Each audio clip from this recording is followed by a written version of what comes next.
DevilNeverCry. What is up, everybody? It is me, DevilNeverCry, and we are back with another DMC video going over the lore and history of Mallet Island. We're going to be doing some interesting theory crafting thanks to the golden nuggets of information this game throws at us. This is a topic many of you requested after my DMC2 lore video, so strap yourselves in. This is going to be a long one. We're going to be going for a ride-along approach where I will literally walk through the castle and we will talk about specific things as we come to them. So strap yourselves in, get yourself something to eat, something to drink, and let's throw ourselves in and dive once more into the world of... Actually, wait, no. That's Resident Evil, right? Which... coincidentally, this game used to be one, though I'm certain you are probably bored of hearing that phrase being uttered. The first piece of information I want to touch upon, and first point of interest, is this statue. It looks like a statue of a god that the Castellans worshipped.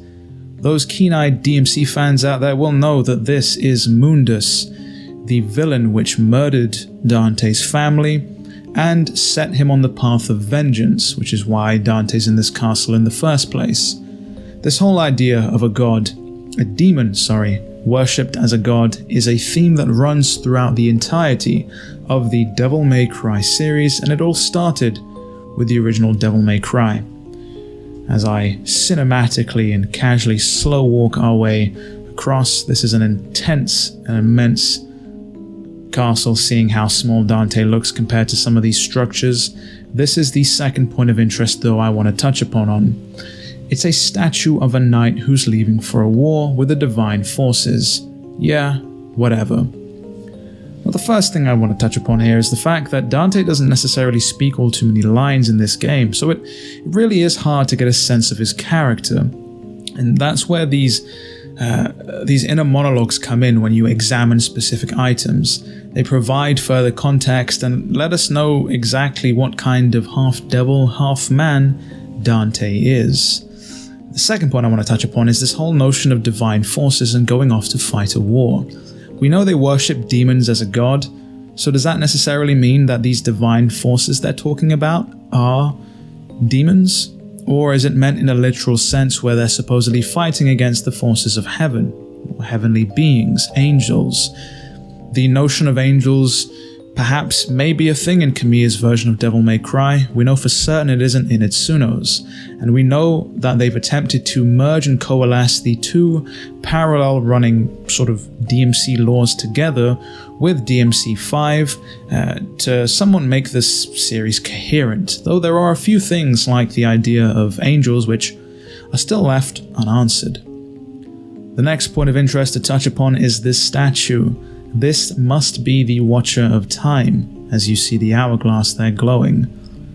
This god knows and remembers all of the past. The words of this god are engraved. Those who desire to acquire the ancient ways of war shall offer the blood of monsters in exchange. To my knowledge, that is pretty much the only time you can get that piece of information to show up with this specific statue of time.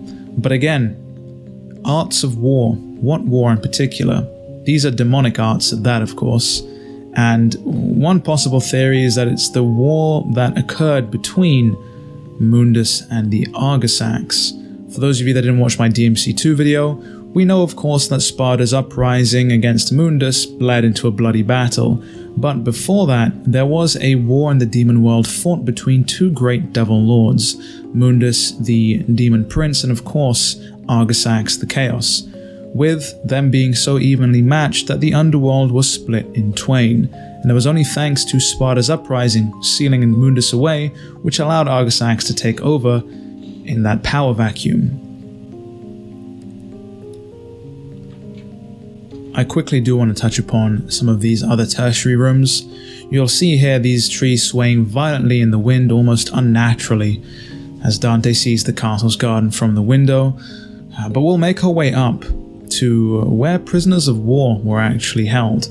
There's actually a few rooms that were cut from Devil May Cry, one of them being a torture chamber which looked amazing in the concept art.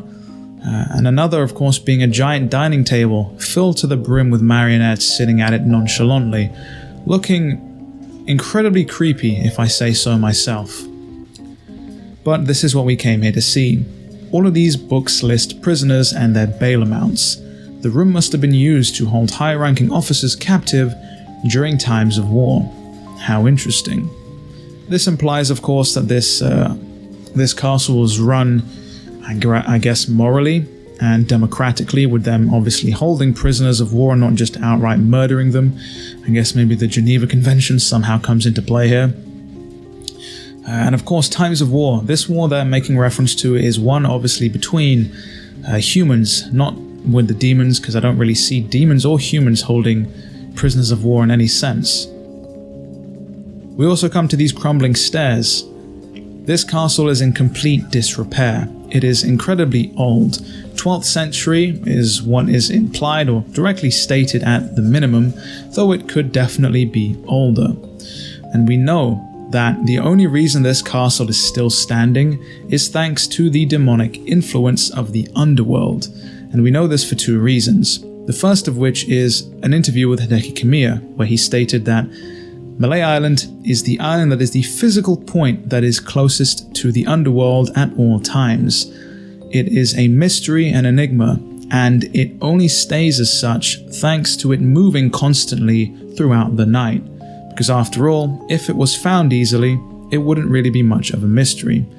And if Dante had been smarter, he might have realized that Trish was out to trick him, considering how hard this island is to find without prior knowledge of its existence. We also know that it's only being held up by the demonic influence because as soon as Mundus is defeated and basically pushed back into the underworld and resealed away, and that demonic influence drains as the door to the underworld is closed off immediately, the island begins to fall apart, and you have a timer that shows up in Mission 23, which essentially acts as the amount of time you have left before the island implodes thanks to the lack of the demonic influence still holding it up. But I digress. We come on to the Biplane Room with good old Carnival. And from the looks of things, it hasn't been repaired in a long time. It doesn't look like it's going to fly, Dante thinks, though we all know how wrong he really is. We come over to here in this corner and we have what appears to be an engine used for repairing the biplane. It's completely broken. Now, that right there likely is the broken engine that perhaps the plane used to get to the island. They somehow cobbled together a replacement, and maybe that is why it does actually fly at the end of this game. As we come to the Grand Corridor, and we have the Sin Scissor here, who we take out in one fell swoop, as we don't really want them to ruin what exactly we're doing here. But I do want to draw your attention to this painting in particular. It's a landscape painting. There's an eerie aura surrounding it. Now this is implied, I believe, to be Mallet Island, however it looks incredibly twisted and distorted. One potential theory is that a resident of this castle had somehow managed to find their way into the mirror world where things were warped, twisted and distorted, and they had painted what they'd seen when they were in there. That is perhaps why there is such an eerie aura surrounding this painting and not others like this one, which depicts a battle. So we progress on into this archive room, and there's a couple of pieces of information. One in particular I do want to touch upon. This right here is just non-consequential fluff. Many of the books are records of the past civil court hearings, and the rest are records of the harvests and births. And of course, civil court hearings again, further implying that this was just a standard, democratically run sort of island. And the fact that there are records of harvests and births just means that it was managed quite well. And it is those records and births actually that allow us to see just how bad and dire things really get. There are reports of incidents that occurred in the feudatory. Most of the incidents that occurred at night are atrocious and dismal, as if the night had turned the people mad. And that is the influence of the underworld that I was talking about, seeping through into the underworld. We know that the gate wasn't blown open entirely. but there were gaps appearing, as if things were seeping through a net, which is something that is actually discussed in one of the Japanese guidebooks for this game, which states the reason why there are so many of these smaller devils is because they think the barrier between the human world and the demon world is like a net, with the smaller, less powerful demons being able to get through quite easily and the larger ones having a lot more trouble. But I digress. Coming on to this topic in particular, again, we come to a statue of an angel, the guardian of a god. It could just very well be that the residents of this castle were highly religious, or it could be that angels were supposed to be a thing that were brought into the series at a later date, had Kamiya been able to direct the sequel. As Dante walks through these rays of sunlight, as the sun sets on Mallet Island, and this game actually takes place within a 24-hour period, even less at that, in fact. As we come to this particular structure here, which is one that many of you may not know what this is, but this is a structure that you'll need if you fail Mission 5. There's something engraved beneath the opening. This is where the guiding souls gather. In Mission 5, you are tasked with taking the charged up melancholy soul to the sewers of Mallet Island, or Mallet Castle at that. If you fail to do so and it drains entirely, you must come to where the guiding souls gather, which is here, to recharge the melancholy soul and give you another attempt to progress onwards. And this in particular, this alabaster marble statue, states, "A god stands before thee, to open the path use thy strength to drive it back." Very non-consequential, it simply tells you this is how you progress out of this room, but if any of you know which, perhaps, god this statue is supposed to depict, let me know down in the comments below. There are a multitude of mythological references in this game, some of which we will touch upon later.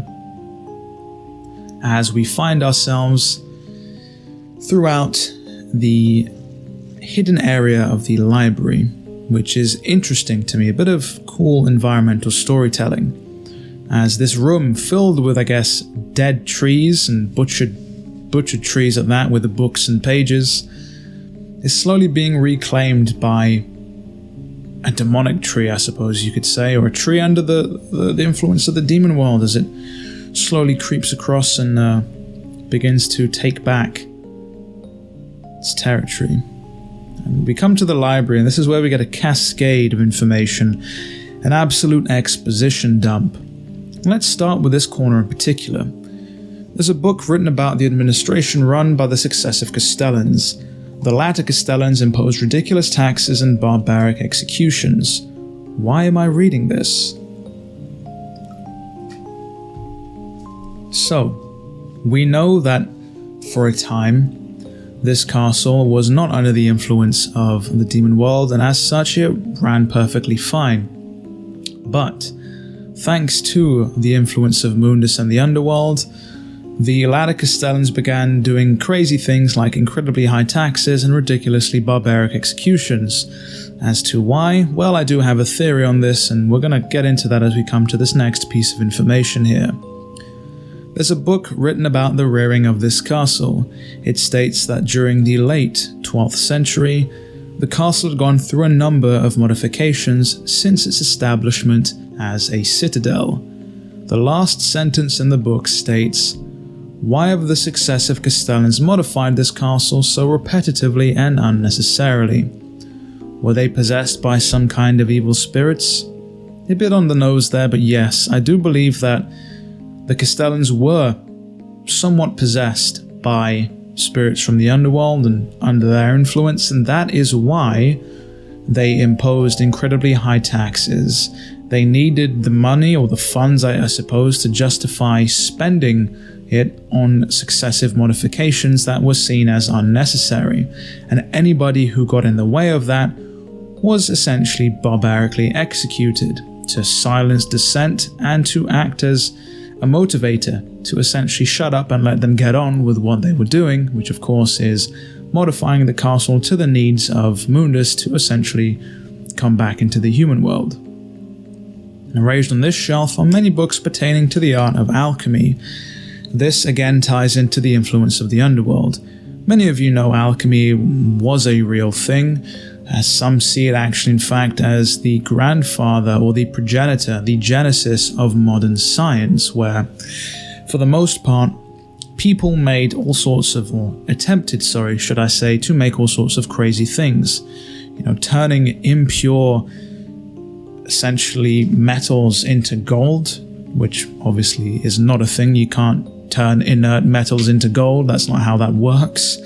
Or creating things like elixirs, or using the Philosopher's Stone to essentially make whatever the user wanted, which again is not a thing, though it is something that people attempted to pursue for a time.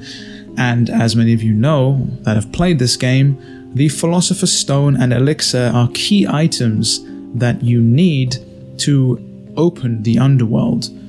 You have the Philosopher's Egg, which metamorphosizes into the Elixir, which allows entry to the mirror world, where you are able to find the Philosopher's Stone, and it is the Philosopher's Stone in Mission 19 which opens a direct gate to the underworld in the floor of the cathedral. So perhaps Mundus was trying to accelerate his return by essentially having the Castellans and the residents create all the items that are necessary to allow him to return, though perhaps for some reason they may have failed. Again, we have even more books pertaining to the art of alchemy, and this is where we come to another interesting piece of information. There are lists of crops that were harvested from the feudatory. Strangely, the amounts of crops harvested were never stable, and there were instances where winter crops were harvested in the summer. This is a direct influence, of course, of the underworld, where, as you saw, crops withered and died out of season. Time supposedly is convoluted on Mallet Island. Things don't necessarily make sense, and we'll get another semblance of this idea when we come across a dead soldier in the castle.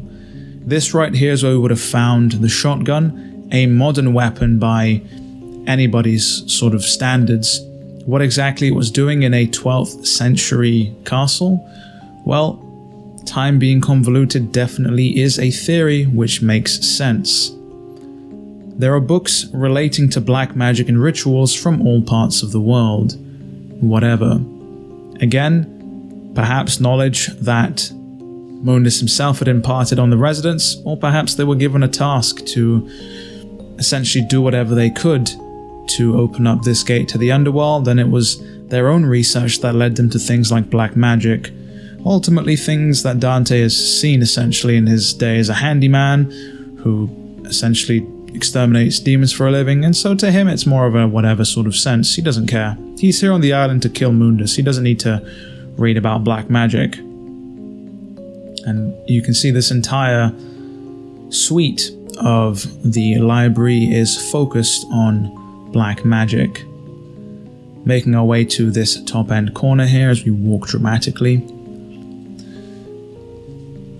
This is where I talk about things from DMC2, for those of you who've seen that video, but for those of you that haven't, let's talk about it again. Something about a strange occurrence in the cathedral of this castle is written. It happened on a hot, humid night. What is this, erotica? The columns twisted and the statue of a god disappeared. We quickly sealed the cathedral in hope that someone righteous with a strong heart would come save us. And to my knowledge, they never did.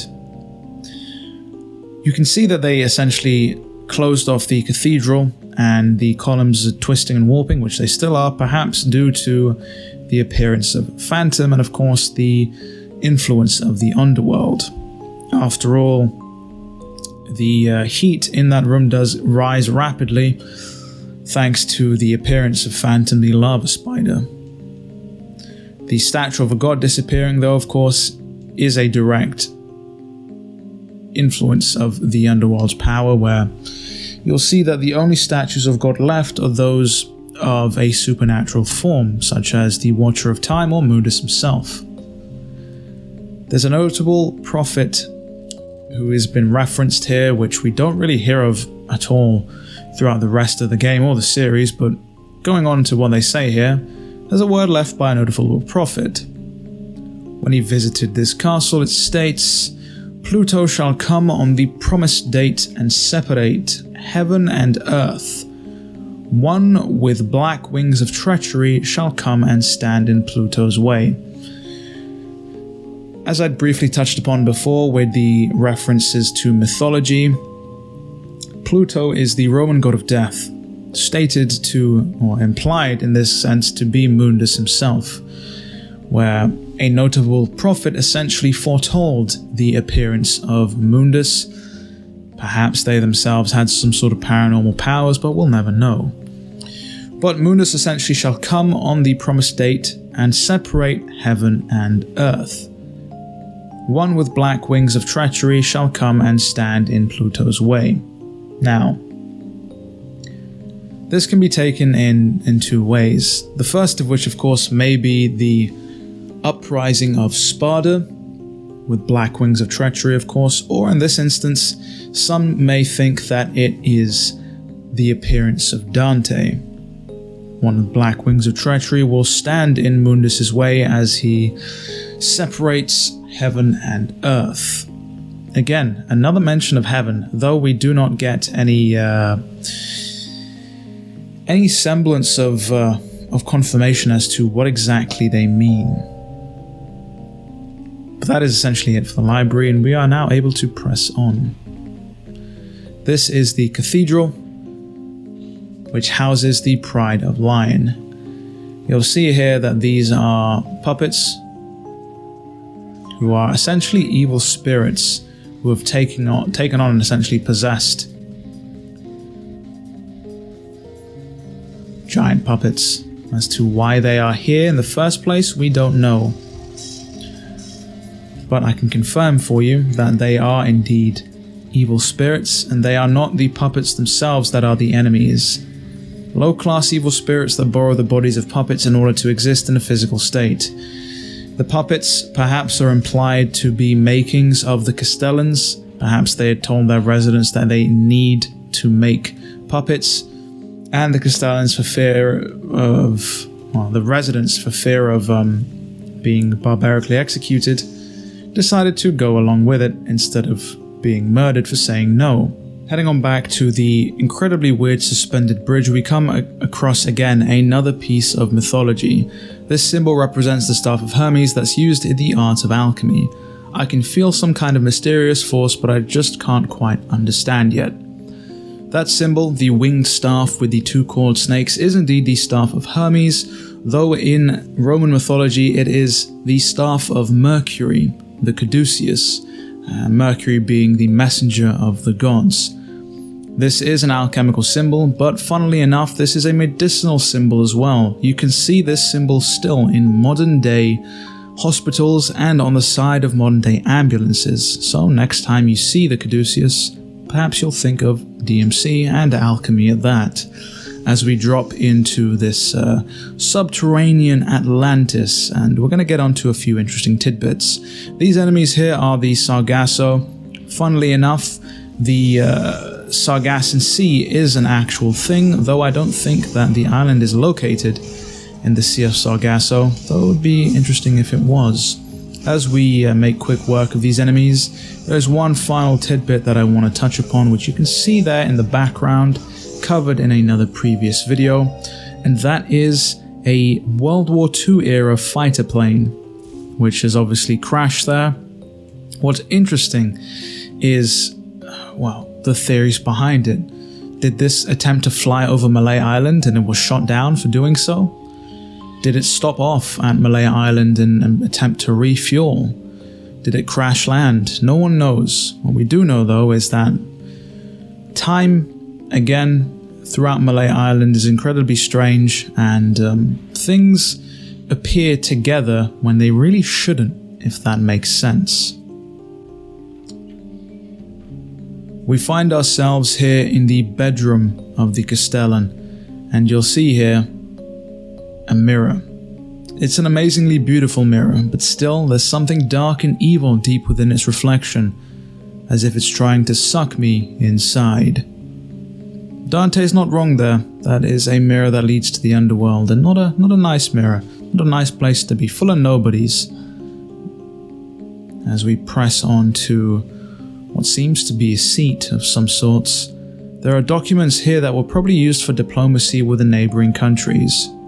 And it's interesting that it dictates and states that there were neighboring countries at a time before Mallet Island decided to change locations thanks to the underworld's influence. And I'm sure those neighboring countries were quite worried and concerned when they looked over, cast their eyes to the horizon beyond their own shores, and found that their neighboring country had just up and moved. And this, of course, Dante using his deductive and logical skills, is indeed where the Castellan must have slept, as we see a luxurious bed just strewn about in this quite grand room with its luxurious garnishings, which is interesting because we don't really see bedrooms anywhere else in the castle.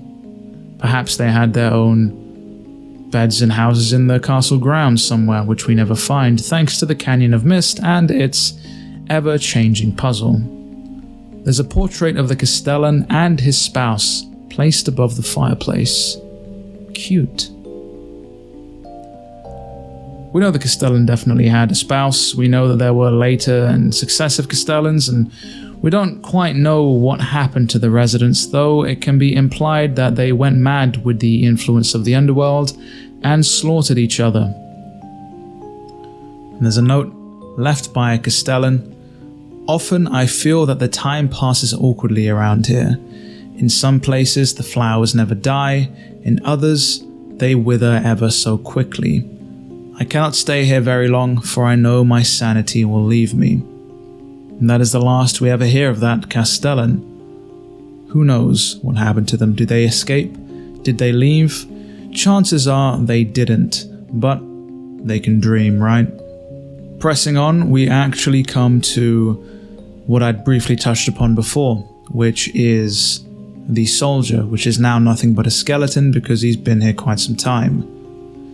It's the corpse of a soldier who must have wandered into the castle and died from exhaustion. He's holding something, and that is of course the grenade gun. Now the grenade gun doesn't necessarily make all too much sense in the context of the story. It is an amalgamation of old and new weaponry, and certainly not used in any particular war, I believe. At least not the wars that are implied here. And still though, a soldier wandering into this castle is quite peculiar. Perhaps this is one of the soldiers that was from the downed fighter plane. That is certainly what is implied, though of course it is just a theory at the end of the day. Another brief notch in Mallet Island's history that I want to touch upon is this pirate ship, which is indeed a pirate ship, thanks to the copious amounts of treasure found in the ship itself, which Dante completely ignores despite being in debt, and also the hilarious looking captain with the pirate hat. But this is likely a ship that had sailed and had come across Mallet Island, not having seen it on its map at all, believed it to be a wondrous find, perhaps excited at the prospect of finding gold or treasure or whatever pirates wanted to at that point, only for it to lead to their untimely demise. At which point the ship was repurposed by the underworld as we come across the influence of the fire of St. Elmo, which is what is needed to sail around the subterranean area of Mallet Island. St. Elmo, of course, being the patron saint of sailors. Coming across the conservatory or greenhouse area of Mallet Island, we see even more statues dedicated to some sort of goddesses. This one here states it's a statue of a water goddess. Wind and rain has weathered it, poor thing. So it seems as though before Mundus came into effect and the demon world started taking over, the Castellans and the residents believed in a multitude of gods and goddesses, up until, of course, Mundus comes into effect, and that all gets wiped away with people going absolutely insane. Then we also have the Valley of the Mist here, which does have a riddle of some kind. Valley of the Mist. One must choose the right path to enter the lost land. Only those who protect the weak light shall have the power to decipher the right path. Not necessarily interested in the puzzle aspect, but the idea of gaining access to a lost land. It seems as though they perhaps had enough of people wandering in, perhaps getting dangerously close to finding out things they weren't supposed to, and as such had implemented this sort of paranormal puzzle to keep people away from places that they weren't supposed to be. And that was why we have the Valley of the Mist in the first place. At a certain point in the game, specifically Mission 12, Dante gains access to a chalice, a key item, modeled specifically and implied heavily to be the Holy Grail. Dante places this essentially on a pedestal and just leaves it there. The Holy Grail, of course, implied mythologically to provide everlasting life. The last and final piece of information about Mallet Island that I want to touch upon is this key item here, where it states, "The King of Avalon shall turn the wheel of destiny and take the story to the beginning land." The King of Avalon, and Avalon in particular, being from the myth of the legend of Excalibur, where obviously King Arthur drew the Excalibur, or Caliburn, some of you may call it, sword from the stone. Wheel of Destiny, of course, is a fairly common theme, as it states, a round plate resembling a destiny's repetitive cycle, though this may even go one step further, as essentially nothing is really done by the end of this game. Mundus hasn't been vanquished, he's simply been sealed away again, meaning that whoever will be the descendant of Dante will yet again have to come to wherever Mundus is and defeat him once more. And thus concludes a brief and rudimentary history of Mallet Island. Everything that I talked about in this video was pulled specifically from the game, as you just saw, but as always, these theories are up entirely to the reader or listener's interpretation, so if there is something you don't necessarily agree with or you have your own alternate take, let me know down in the comments below. Of course, if you enjoyed today's video, do be sure to leave a like as well and consider subscribing. With all that said and done, it has been me, DevilNeverCry. I'd like to thank all of you for watching, and as always, I'll see you all next video.